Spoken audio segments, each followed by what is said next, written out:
3 metamorphoses of the spirit do I designate to you. How the spirit becometh a camel, the camel a lion, and the lion at last a child. Many heavy things are there for the spirit, the strong load-bearing spirit in which reverence dwelleth. For the heavy and the heaviest longeth its strength. What is heavy? So asketh the load-bearing spirit. Then kneeleth it down like the camel, and wanteth to be well laden. What is the heaviest thing, ye heroes? Asketh the load-bearing spirit, that I may take it upon me and rejoice in my strength. Is it not this? To humiliate oneself in order to mortify one's pride? To exhibit one's folly in order to mock at one's wisdom? Or is it this? To desert our cause when it celebrateth its triumph? To ascend high mountains to tempt the tempter?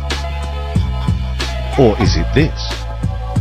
To feed on the acorns and grass of knowledge, and for the sake of truth to suffer hunger of soul? Or is it this?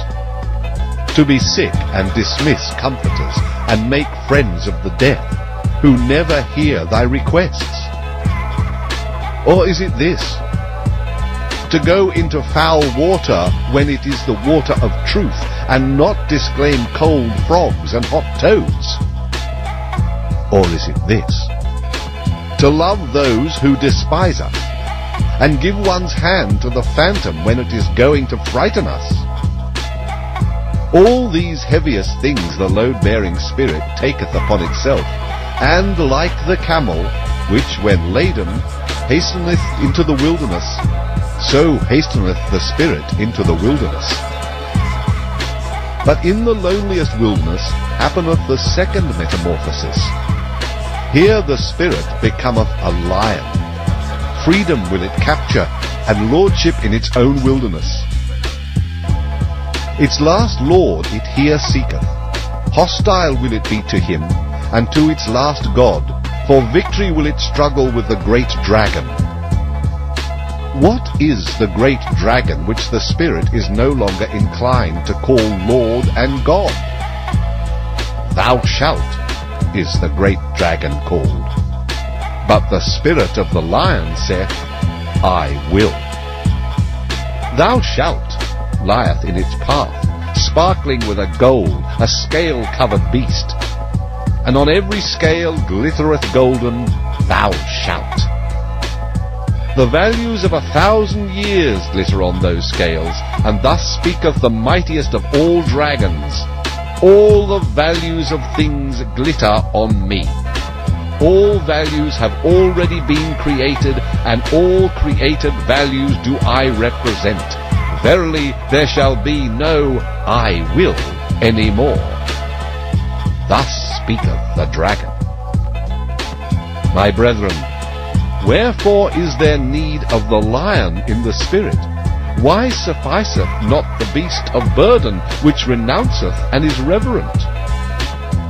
To create new values, that even the lion cannot yet accomplish.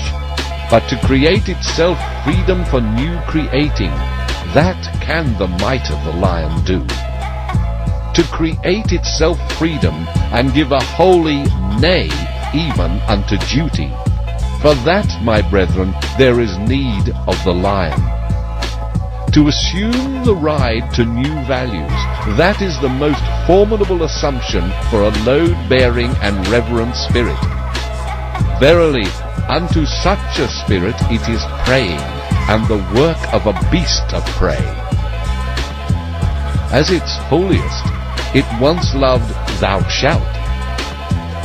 Now is it forced to find illusion and arbitrariness even in the holiest things, that it may capture freedom from its love. The lion is needed for this capture.